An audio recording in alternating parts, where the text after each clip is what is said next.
Today we're going to start working on factoring trinomials. And what we're going to start with first is a little bit of vocabulary. And so a trinomial, tri means three. So we're talking about a polynomial that has three terms.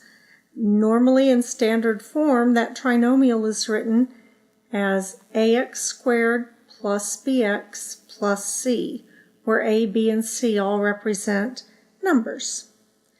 All right, so sometimes you won't end up with a trinomial. You'll have a polynomial with four terms. So we're going to start by just looking at what do you do, factoring by grouping, of a four-term polynomial. So we're going to start by just taking our four terms and we're going to put them into an area model. So let's go ahead and draw our area model.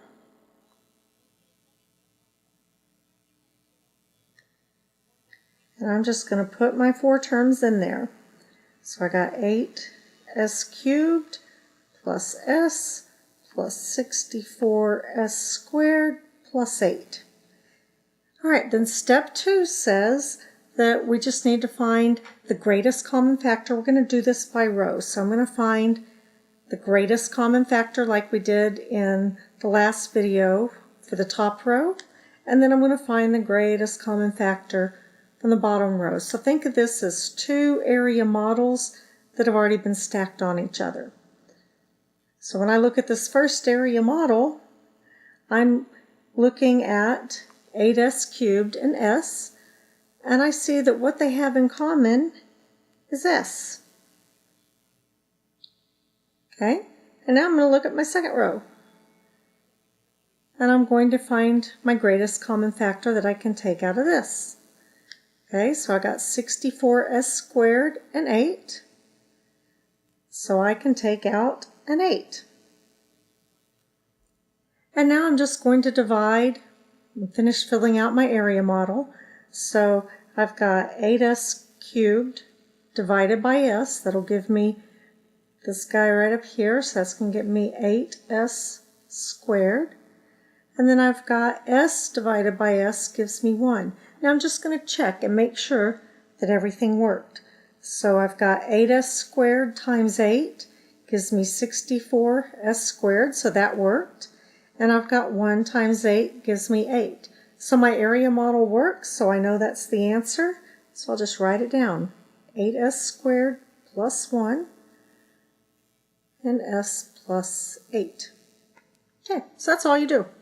So I want you to do number 2 and number 3 on your own. So go ahead and pause your video, create your area models, double check that they actually worked, and write the answers down. Then you can check back for the explanation. Okay, just verify you have the right answers. It doesn't matter if you put the 3h squared minus 5 first and the 7h plus 6 second, or if you wrote it this way.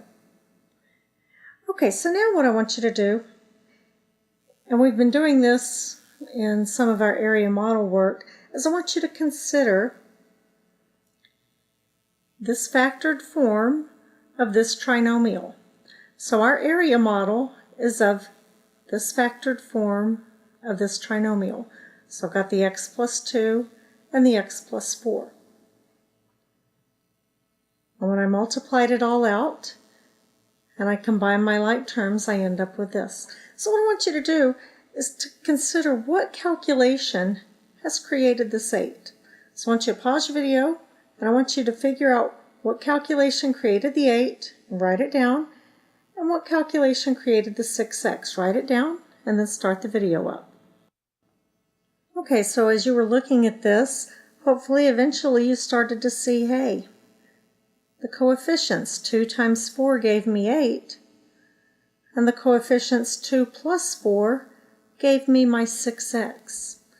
So I want you to start paying attention to this structure because you're going to be working through these area models backwards for factoring. It's all a puzzle. But noticing and working with the structure will help you to solve these puzzles. Okay, so moving over here to number 4.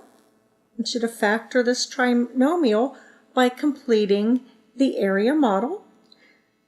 So you may want to look back at kind of where you found what numbers gave you the 15 and what numbers gave you the 8x, and then pause your video while you do it and then start it back up for the explanation.